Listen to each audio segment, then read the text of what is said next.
Depuis que nous savons que la vie sur Mars a été possible, les scientifiques et les ingénieurs du monde entier se sont lancés un formidable défi. Envoyer des hommes explorer la planète Mars. Le début du 21e siècle sera marqué par cette aventure unique dans l'histoire de l'humanité.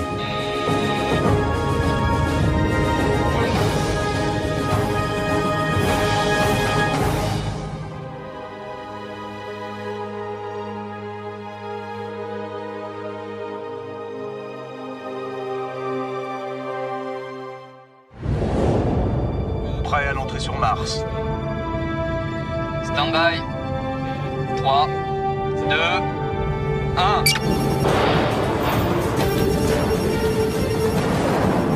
Ouverture du parachute. Largage du parachute de freinage. Moteur principaux. 103%. 8000 mètres. Ceci ne sera bientôt plus de la science-fiction. Au cours de ce siècle, des êtres humains vont vraiment partir en expédition vers la planète Mars. 7, moins 10 mètres. Train d'atterrissage.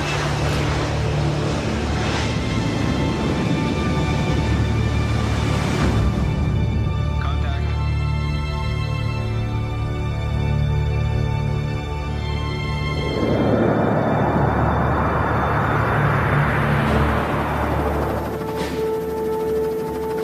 Aujourd'hui sur Terre, le compte à rebours de l'expédition la plus héroïque du 21e siècle, l'exploration de Mars par les hommes, vient d'être déclenché.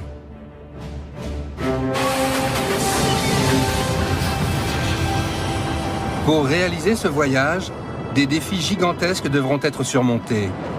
On doit inventer des nouveaux matériaux, faire preuve d'une audace technologique sans pareille, construire un vaisseau totalement nouveau, repousser les limites de la médecine et de la biologie, et choisir des ambassadeurs de la planète Terre d'une trempe exceptionnelle. C'est peut-être la dernière grande aventure humaine qui reste à faire. Les risques que ces aventuriers vont prendre pour réaliser le rêve fou de l'exploration de la planète rouge sont considérables. Ces gens vont passer énormément de temps dans l'espace, sans espoir de ravitaillement ni de quelque secours que ce soit. Cette mission permettra peut-être d'élucider la question qui taraude l'humanité. Existe-t-il une vie extraterrestre? Se dire qu'on pourrait soulever une pierre sur Mars et trouver ça, ce serait fantastique. Voici l'histoire du voyage le plus audacieux jamais entrepris par l'humanité.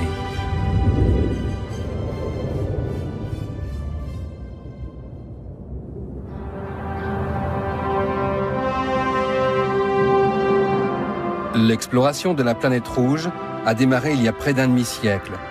Des dizaines de sondes orbitales et quelques robots de reconnaissance de la surface martienne ont été lancés.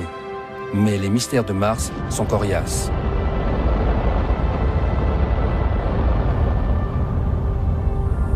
En 2003, l'Agence spatiale européenne a envoyé la sonde Mars Express, bourrée d'instruments sophistiqués et dotée d'une caméra stéréoscopique de haute résolution, faire un portrait beaucoup plus précis de la planète la plus proche de la Terre. Mars Express a permis de commencer une couverture globale de la planète en ce qui concerne l'imagerie de haute résolution en 3 dimensions et en couleur, chose qui ne s'est jamais fait jusqu'à présent.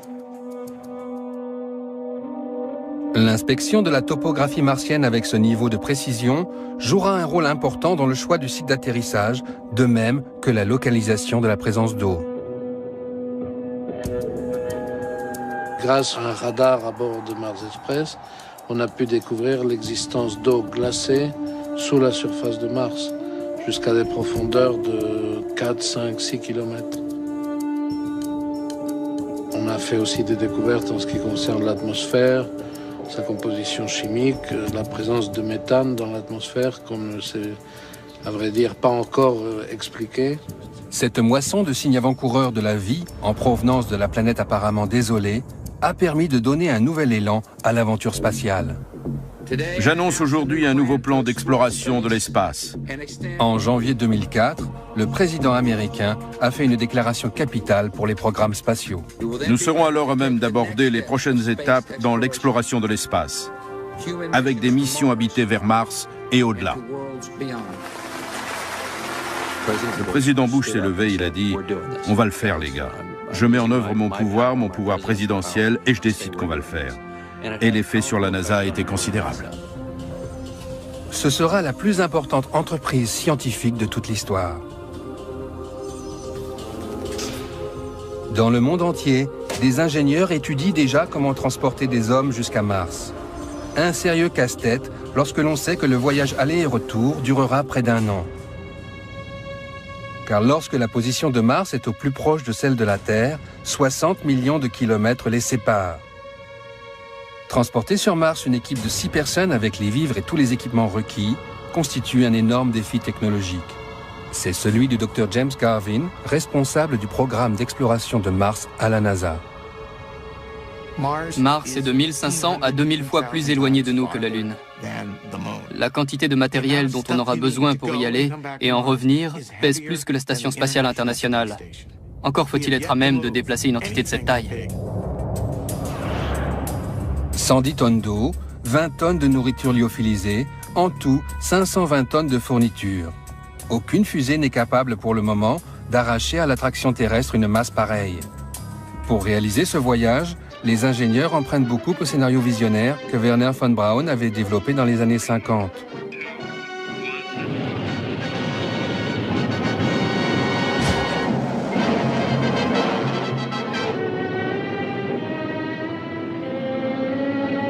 Notamment, l'idée de recourir à de multiples lancements pour acheminer sur l'orbite terrestre les éléments du vaisseau de transfert martien avant de l'assembler et de l'envoyer vers Mars.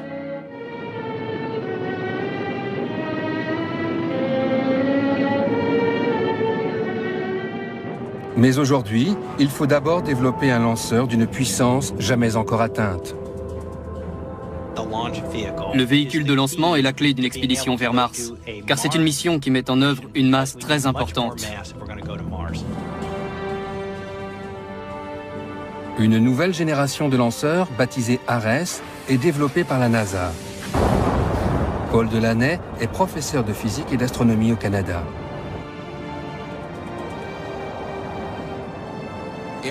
Ares sera le pivot de toute l'opération pour acheminer tous les composants dans l'espace au cours de la préparation du voyage vers Mars. Si Ares ne fonctionne pas bien, alors nous n'irons pas sur Mars. L'étape suivante consistera à construire en orbite le futur vaisseau martien. Des astronautes, aidés par des robots, mettront des mois à assembler ce gigantesque mécano.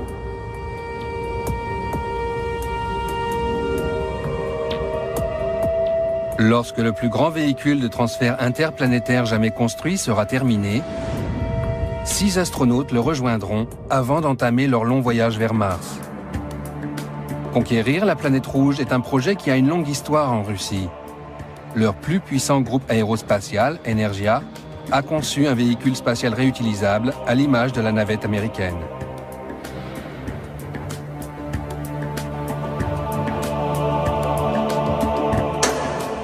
Il s'appelle Clipper.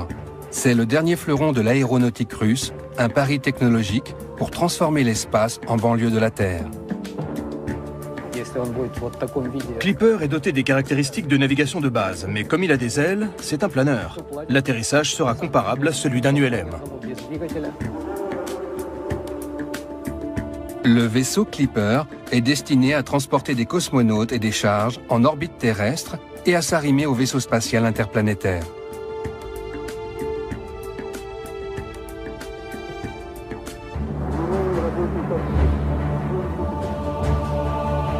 Ce vaisseau existe déjà à l'état de maquette. Il a été construit sous la direction de Leonid Gorshkov.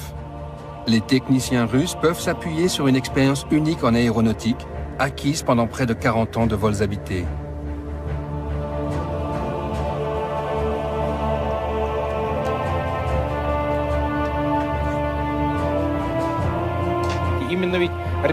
Les stations orbitales sont les prédécesseurs du véhicule martien.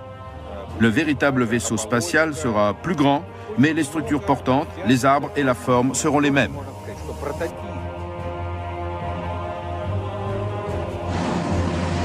Les Russes ont de longue date adopté le scénario de Wernher von Braun. Eux aussi assembleront leur vaisseau martien dans l'espace, après l'avoir acheminé en pièces détachées grâce à plusieurs lancements. des quantités colossales de nourriture, d'équipements et de fournitures suivront à bord d'autres fusées.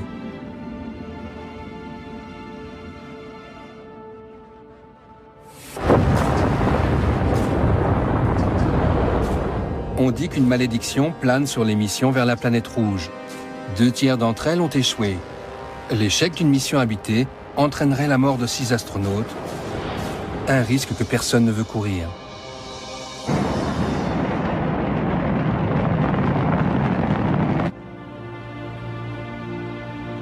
Aujourd'hui, la recherche scientifique et technologique nécessaire à l'exploration de Mars requiert de tels investissements que de nombreux projets sont développés conjointement par plusieurs agences spatiales. Je pense que cela va donner lieu à une véritable coopération internationale. Je ne crois pas qu'un pays, à lui seul, ait les moyens financiers ou techniques de faire cavalier seul. Ce serait de la pure folie que de vouloir faire bande à part.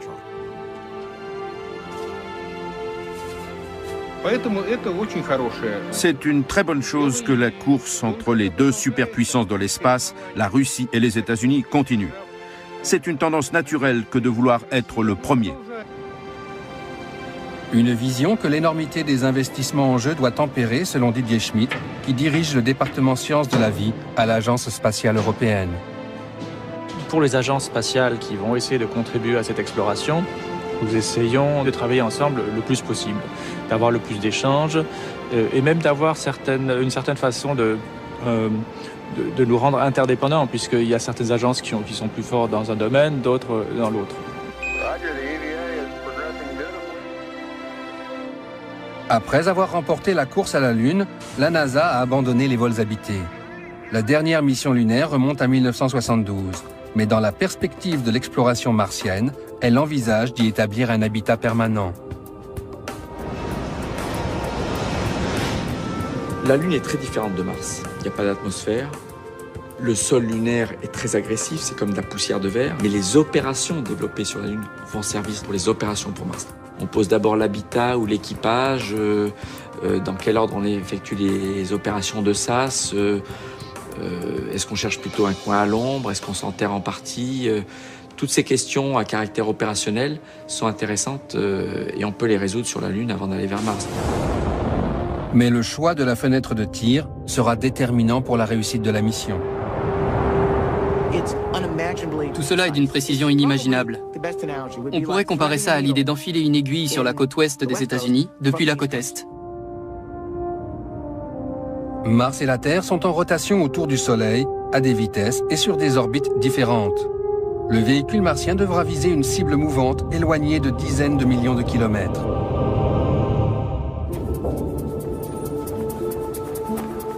À l'Agence spatiale européenne comme dans les autres agences, on cherche à établir la meilleure trajectoire possible.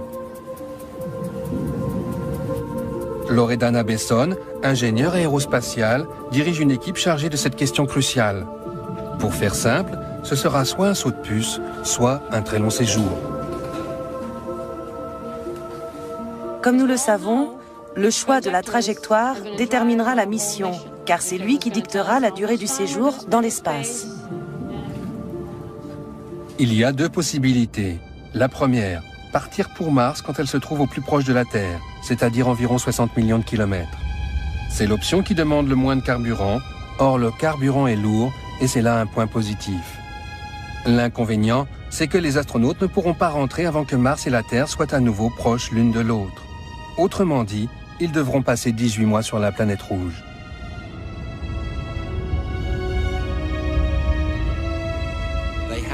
Ils devront attendre que la mécanique céleste se réaligne, si j'ose dire. Il faut que la Terre et Mars soient au bon endroit au bon moment pour que le véhicule puisse s'en retourner en toute sécurité vers la Terre.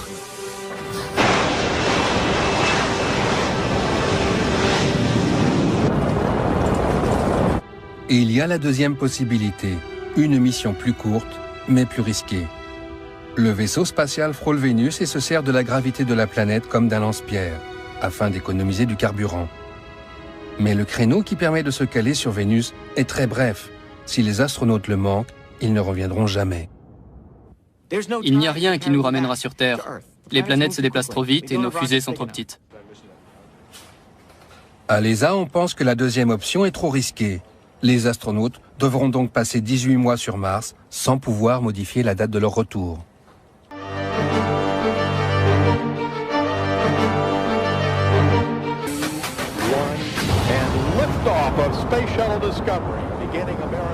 La première phase de toutes les missions, le décollage, est essentielle. C'est la poussée développée par le lanceur qui arrache la fusée à l'attraction terrestre. Les moteurs qui permettent cette poussée utilisent la propulsion chimique et consomment des tonnes de carburant. Or, dans l'espace, le poids est l'ennemi numéro 1. Stan Borowski, ingénieur à la NASA, travaille sur un système de propulsion nucléaire qui offrirait l'avantage d'éliminer les problèmes de masse causés par les propulseurs conventionnels. L'avantage du nucléaire, c'est qu'il est 2 fois plus performant que les meilleures fusées à propulsion chimique. C'est-à-dire qu'il faut moins de carburant et moins de lanceurs lourds. Sur le papier, l'hypothèse est séduisante. Moins de rotation entre la Terre et l'orbite où on doit assembler le vaisseau représente beaucoup d'économies. Si on envisage une exploration spatiale durable, la propulsion nucléaire représente sur le long terme une solution plus efficace, surtout si l'on veut ouvrir le système solaire à l'humanité. Mars 1, prêt pour injection transmartienne. Reçu. Prêt pour la mise à feu.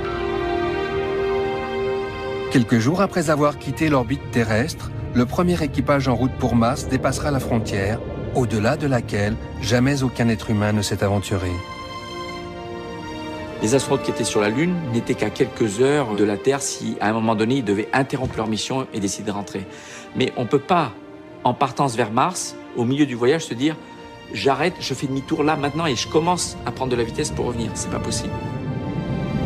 Si la moindre panne survient, l'équipage disparaîtra à tout jamais dans les profondeurs de l'espace. L'histoire de l'exploration spatiale est marquée par plusieurs tragédies. Celle survenue à la navette spatiale Challenger en 1986 a frappé tous les esprits. On a vu malheureusement 2 accidents de la navette américaine. C'est une réalité. Plus la technologie avance, plus les choses sont compliquées. Une mission martienne est extrêmement compliquée. Plus on ajoute des tout petits risques un peu partout, mais quand vous les mettez ensemble, grosso modo, on admet aujourd'hui qu'un risque d'aller-retour sur Mars est entre 1 et 2%. Ça n'est pas négligeable, mais c'est exactement le risque que prennent tous les pilotes de chasse tous les jours quand ils vont aller faire leurs exercices. De nombreux astronautes ont payé de leur vie l'exploration de l'espace. Et les experts redoutent que l'aventure vers Mars connaisse elle aussi des tragédies. Rétrospectivement, on peut estimer qu'Apollo avait une chance sur 10 de réussir. Dans le cas d'une mission martienne, ce sont plutôt les probabilités d'échec qui sont de 1 sur 10, voire 1 sur 5. La durée du voyage vers Mars représente à elle seule un facteur de risque inédit. Plus vous restez longtemps dans l'espace, plus le risque d'avoir à un moment donné la météorite qui fait un trou dans la coque du vaisseau est important, plus le risque de panne est élevé. Une voiture, elle finit par tomber en panne au bout d'un moment. C'est pareil dans l'espace. Cependant, l'un des plus grands dangers qui guettent la mission est lié au confinement et à la promiscuité auxquels seront soumis les astronautes pendant l'expédition. 6 personnes réussiront-elles à partager un tout petit espace pendant plus de 1000 jours sans risquer la crise de nerfs? Le témoignage de Jerry Linenger, qui a passé 5 mois à bord de la station Mir, n'est pas complètement rassurant. Pendant la période que j'ai passée sur Mir, ça a été un choc de constater combien je me suis senti isolé, coupé du monde, seul avec moi-même, et aussi de me rendre compte à quel point j'étais vulnérable. On nous demande des performances de haut niveau, mais le côté psychologique ne cesse de vous miner. J'ai vu de sérieux problèmes psychologiques se développer. L'ennui sera aussi au menu des astronautes au cours de leur voyage vers Mars. Les jours se succèdent avec leurs procédures routinières et leurs inévitables exercices physiques. Comment conserver l'équipage parfaitement concentré et parfaitement opérationnel? Dans un vaisseau martien qui part pour très longtemps, très loin, il faut inclure un simulateur. Et régulièrement, l'équipage aura une séance de simulation. Alors un jour, ce sera la rentrée sur Mars. Le jour suivant, ce sera la mise en place de l'habitat. Le jour suivant, ce sera les sorties sur Mars par réalité virtuelle. L'équipage revivra à l'avance, régulièrement, les tâches critiques qui l'attendent 6 mois plus tard ou 10 mois plus tard. Les Russes ont développé des batteries de test pour éprouver la résistance psychologique de leurs cosmonautes. Celui-ci, privé de sommeil pendant 3 jours, est soumis au rythme de tâches répétitives 24 heures sur 24. Mais la question cruciale selon les experts, c'est surtout la compatibilité des profils des membres de l'équipage. Si l'on peut résoudre le problème de réunir un équipage idéal, la mission martienne sera couronnée de succès. Si nous commettons une erreur, surgiront des conflits qui tueront l'équipage aussi sûrement qu'une maladie. Parmi les rares situations analogues sur Terre, il y a les missions scientifiques qui se déroulent en Antarctique. La station franco-italienne Concordia combine plusieurs caractéristiques intéressantes. L'isolement dans un milieu hostile et une équipe restreinte de scientifiques confinés pendant plus de 12 mois. Dans aucune base antarctique aujourd'hui, on a une telle analogie avec les missions martiennes, puisque cette base-là est à 1200 km des côtes. Elle est sur un plateau qui s'élève donc à 3250 mètres d'altitude. Et l'avantage aussi, c'est que pendant 9 mois, cette base est inaccessible. Les astronomes, les climatologues et les plombiers de la base Concordia vont donc jouer le rôle de cobayes pour les psychologues de l'Agence spatiale européenne. Pour nous, c'est intéressant parce que tous les ans, on va changer les équipages. Et au bout de 20 ans, on aura beaucoup de recul pour savoir quels sont les profils psychologiques qui sont les meilleurs, qui sont adaptés à la vie en communauté sur la longue durée dans des environnements extrêmement confinés.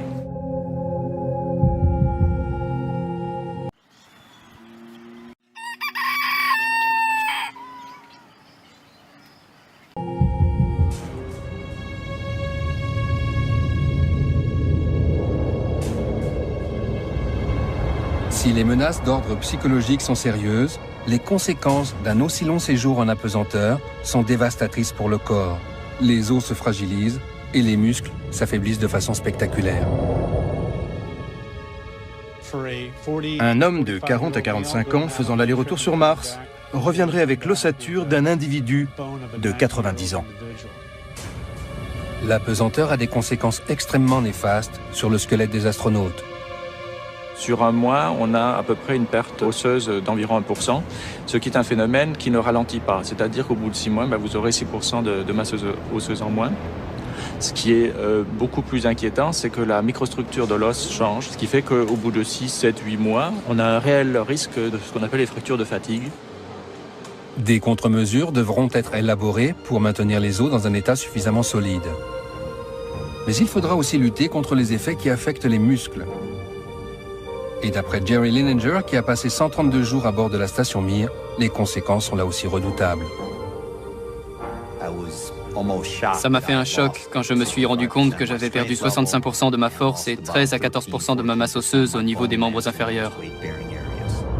Le moyen le plus efficace de lutter contre les méfaits de l'apesanteur consiste à créer de la gravité artificiellement dans le vaisseau. Stan Borowski planche sur une solution, mettre le vaisseau en rotation dans l'espace comme une hélice. Après la mise à feu primaire pour s'arracher à l'attraction terrestre, on largue le réservoir à combustible. Alors on positionne le véhicule en se servant des petits propulseurs situés à l'arrière et à l'avant du vaisseau pour le faire tourner comme l'hélice d'un avion. Ce faisant, nous pourrions créer une gravité artificielle pour l'équipage. Sans recréer la gravité artificielle à bord d'un vaisseau, on ne peut pas pallier à tous les effets secondaires et tous les effets néfastes sur l'équipage du point de vue de la santé. C'est essentiel de refaire au moins la gravité 1G, sinon plus. Les dégâts causés par l'apesanteur sont bien plus faciles à maîtriser que les menaces qui planent à l'extérieur du vaisseau spatial. Tout particulièrement les énormes tempêtes solaires et le rayonnement cosmique. Ces deux sources de radiation risquent de provoquer des dégâts considérables chez les astronautes qui vont transiter pendant près d'1 an dans l'espace.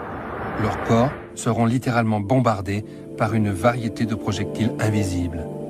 Alors, les radiations, c'est très souvent soit des ondes électromagnétiques ou alors des particules à très haute vitesse qui vont casser des fragments de gènes, qui vont même casser complètement des chromosomes en fonction de la vitesse et donc de la matière initiale qui va arriver dans une cellule. Dans les quelques jours qui suivent, vous allez être à l'agonie, vous allez avoir énormément de problèmes de santé et jusqu'à la mort. C'est inéluctable avec certaines doses. Pour Jeffrey Hoffman, ex-astronaute, la solution est une idée tout droit sortie des romans de science-fiction. Envelopper le véhicule martien dans un champ de force. La radiation existe. Le corps humain n'aime pas ça. Si nous voulons devenir un jour une civilisation voyageant dans l'espace, une protection contre les rayons devra faire partie de l'équation.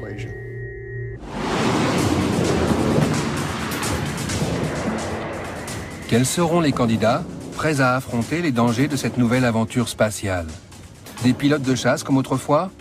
Pas sûr qu'un accro à l'adrénaline ait le profil requis pour une mission d'exploration de 2 ans et demi. Les premiers équipages iront là où l'homme n'est jamais allé auparavant. Donc ce seront plus des explorateurs que des opérateurs.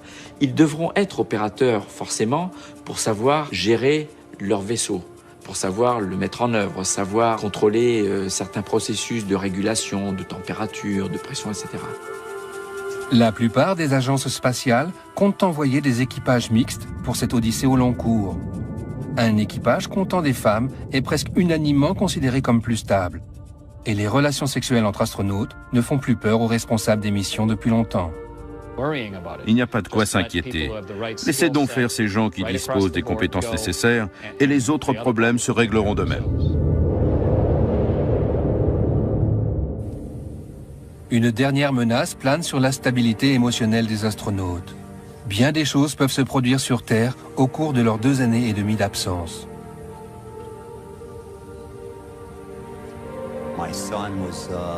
Mon fils avait un peu plus d'1 an et demi. Ma femme était enceinte. Et la question qui se pose, c'est « Et s'il arrivait quelque chose à votre famille sur Terre? Est-ce qu'on va vous envoyer un message vous annonçant que vous avez perdu votre fils ?» Ce serait dur. J'en ai la gorge serrée rien que d'y penser. À mesure que le vaisseau s'éloigne de la Terre, les astronautes ne peuvent plus compter que sur eux-mêmes. Aujourd'hui, autour de la Terre, à bord de la Station spatiale internationale, où les astronautes qui étaient sur la Lune, à 1 seconde près, peuvent poser une question et avoir dans la foulée la réponse. Il peut y avoir un échange.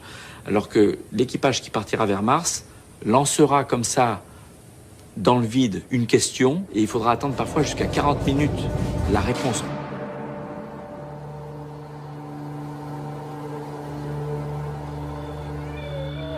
Les observations des sondes Viking, qui les premières se sont posées sur la surface de Mars au milieu des années 70, n'étaient guère une invitation à entreprendre la grande aventure. Viking a mené des expériences pour déterminer la présence de vie, c'est-à-dire de vie microbienne. Et à l'issue de la mission, il semblait bien que Mars fût un désert stérile et polaire. Mars est une planète extrêmement hostile. Il y règne une désolation indicible, un froid insupportable. Son relief est tourmenté, les volcans immenses succèdent aux canyons gigantesques, et sa surface est balayée par de redoutables tempêtes de poussière.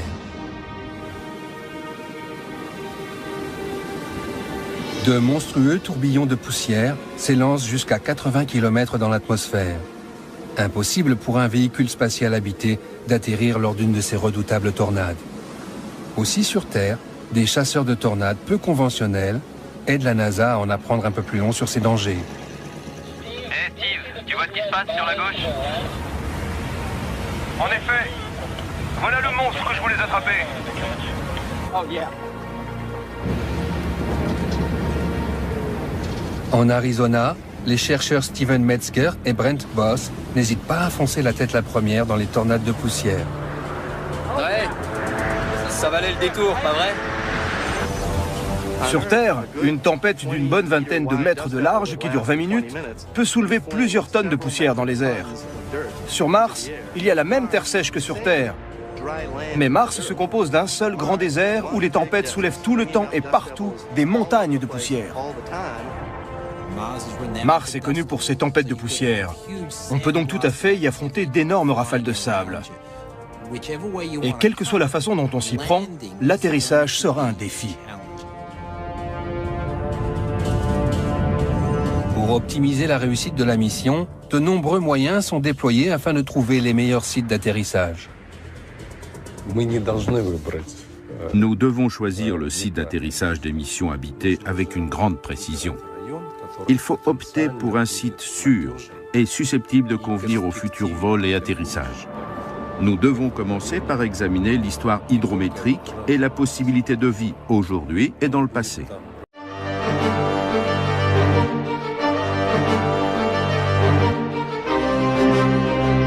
Quels sont les critères qui vont déterminer le choix d'un lieu d'atterrissage? D'autres repérages sont prévus pour affiner la sélection des sites d'atterrissage du premier vaisseau humain sur la planète rouge. Si ExoMars parvient à échapper à la malédiction des missions martiennes, elle promènera un véritable laboratoire à 6 roues, capable de partir à la recherche de la vie.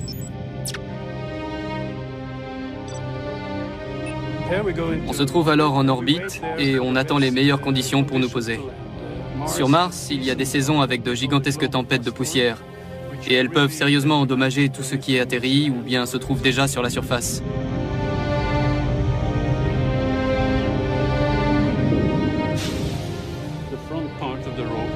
La partie avant du rover est un vrai laboratoire scientifique, avec des instruments sophistiqués fournis par des scientifiques du monde entier, pas seulement des Européens. Ces instruments peuvent analyser directement des échantillons pour voir s'il y a des acides aminés ou des traces de ce qu'on appelle sur Terre la vie. Pour la mission habitée sur Mars, savoir où atterrir est une question cruciale, mais pas aussi cruciale que l'atterrissage lui-même. Le module d'atterrissage doit se séparer du véhicule principal qui, lui, reste en orbite. Les astronautes affrontent alors la partie la plus dangereuse de toute la mission: traverser l'atmosphère martienne et se poser avec succès. Plusieurs raisons font qu'il est difficile d'atterrir sur Mars. D'abord, nous avons une atmosphère vaste, mais raréfiée par rapport à celle de la Terre et obéissant à une dynamique bien à elle. Aujourd'hui, si des hommes ou même des machines se rendent sur Mars, ce sont les derniers 100 km qui sont les plus périlleux. Une fois la descente amorcée, c'est le saut dans l'inconnu. Dans moins de 6 minutes, ou bien l'équipage aura atterri sain et sauf, ou bien il aura péri. Le module d'atterrissage est protégé par un bouclier thermique qui va contribuer à le ralentir, mais surtout à l'empêcher de se consumer. On ne fait rien d'autre que de trouer le ciel de Mars, ce qui ionise l'atmosphère au fur et à mesure qu'on la traverse, d'où un chemin de gaz ionisé et brûlé. Une fois entré dans l'atmosphère, l'atterrisseur largue sa coquille protectrice. Ces 60 tonnes filent à toute allure dans l'atmosphère martienne. 8000 mètres. La NASA teste un bouclier thermique gonflable pour éviter aux astronautes de périr carbonisés au moment de leur entrée dans l'atmosphère martienne.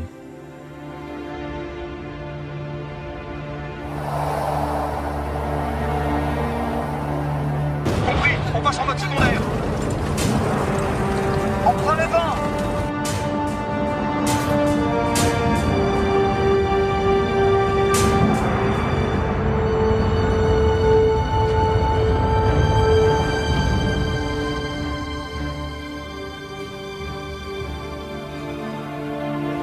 La nouvelle de l'atterrissage mettra plus d'une dizaine de minutes avant de parvenir au contrôle sol. En fait, nous devrons fonctionner hors circuit, ce qui signifie que les contacts avec la Terre, Houston, l'Europe ou qui que ce soit ne nous seront d'aucune aide. Nous serons livrés à nous-mêmes. Vous avez le feu vert pour la sortie. Reçu, j'abaisse la poignée.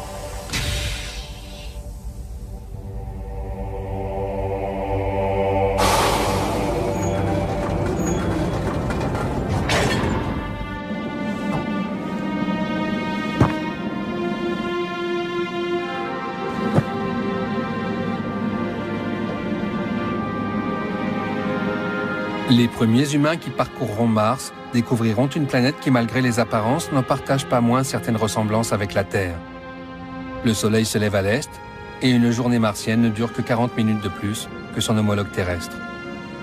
En revanche, la gravité sur Mars ne représente qu'un tiers de celle de la Terre et son atmosphère extrêmement ténue, composée essentiellement d'oxyde de carbone, est toxique.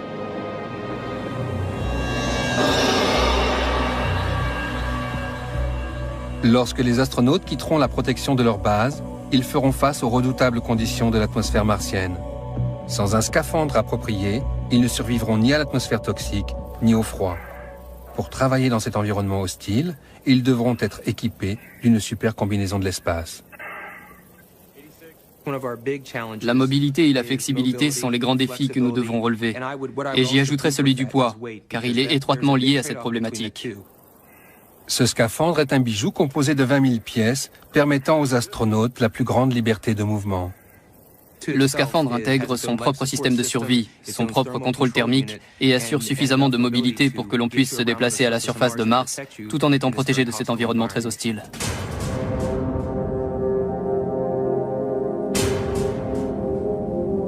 La mission principale des astronautes consistera à partir à la recherche de traces de vie. En étudiant des milieux extrêmes sur Terre, les scientifiques cherchent à les aider. À certains égards, le cœur du désert d'Atacama, au Chili, ressemble à la désolation qui règne sur Mars. Sur Terre, nous trouvons de petites oasis de mort sur une planète vivante. Sur Mars, on cherchera de petites oasis de vie sur une planète morte. Chris McKay est un exobiologiste qui cherche à comprendre comment la vie parvient à se maintenir dans des conditions extrêmes.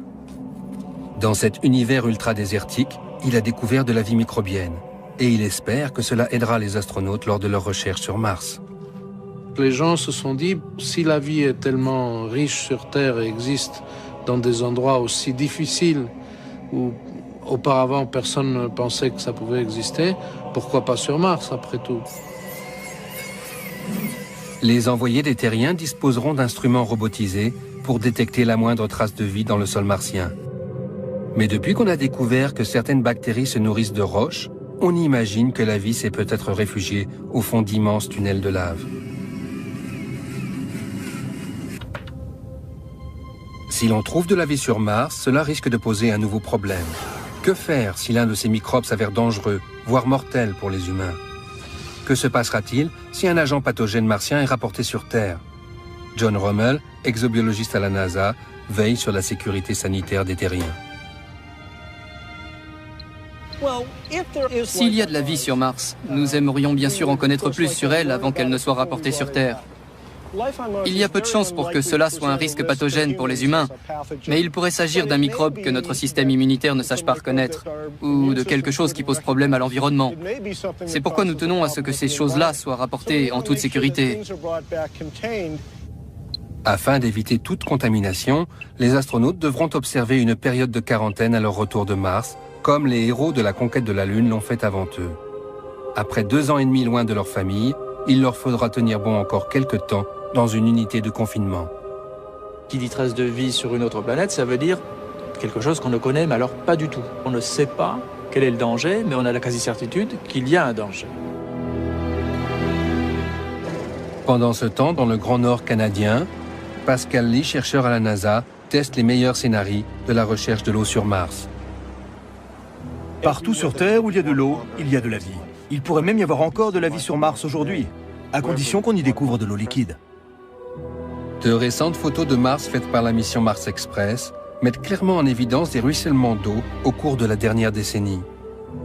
D'après les données recueillies par la sonde, il y a probablement d'importantes réserves d'eau gelée dans le sous-sol.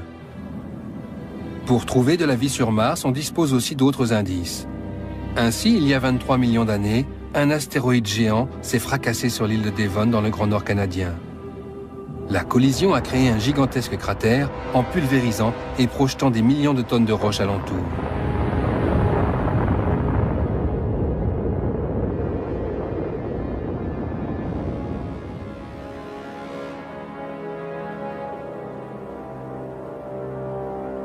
C'est dans un endroit encore plus désolé, en Antarctique, qu'une expédition scientifique a fait en 1996 une découverte capitale, une petite météorite martienne.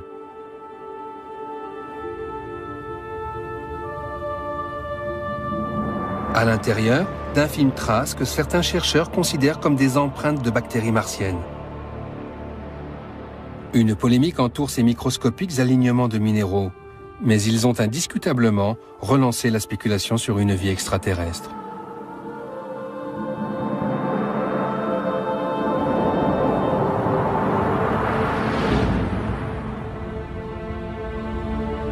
Il y a des millions d'années, la Terre n'était pas la seule planète bleue du système solaire. Mars aussi était couverte d'eau. Il y avait de l'eau sur la planète Mars. Certains collègues pensent qu'au cours du premier milliard d'années, Tandis que les planètes se refroidissaient, Mars et la Terre étaient les deux planètes les plus habitables qu'on puisse imaginer. Mais par un mystérieux cataclysme cosmique, Mars a perdu son champ magnétique. Son atmosphère s'est dissipée dans l'espace. Ses océans se sont asséchés et des débris de la surface martienne ont été éjectés dans le système solaire. La découverte de cette roche dans l'Antarctique pose une brûlante question. La vie sur Terre serait-elle d'origine martienne? Et en ce cas, les humains seraient-ils en fait des Martiens? Si l'exploration de Mars permet la découverte de formes de vie différentes de la nôtre, il nous faudra réviser nos théories sur l'origine de la vie. Une idée révolutionnaire se fait jour, celle d'une genèse multiple, intergalactique. Ce que nous espérons trouver sur Mars, ce sont des traces de vie qui ont leur propre origine. Nous saurons alors que dans notre système solaire, la vie a pu éclore 2 fois. Et si elle a éclos 2 fois dans notre jardin, alors la galaxie doit regorger de vie. Se dire qu'on pourrait soulever une pierre sur Mars et trouver ça, ce serait fantastique.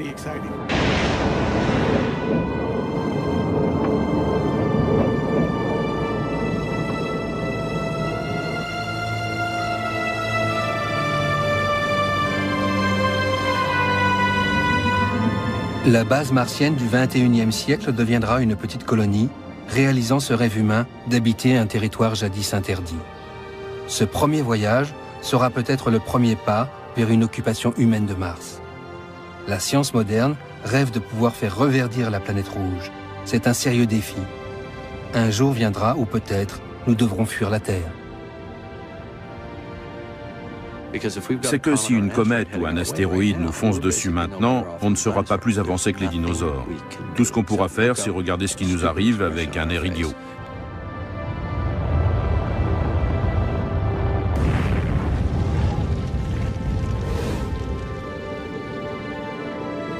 Exploration, connaissance et recherche de vie dans l'univers. Tels sont les objectifs qui unissent les gens du monde entier dans la plus grande quête de tous les temps. Sans doute y aura-t-il des conflits, des controverses et probablement des pertes en vie humaine. Mais le cap est mis. L'inaccessible planète est désormais à notre portée. On ne peut plus faire marche arrière. L'humanité est en route pour Mars.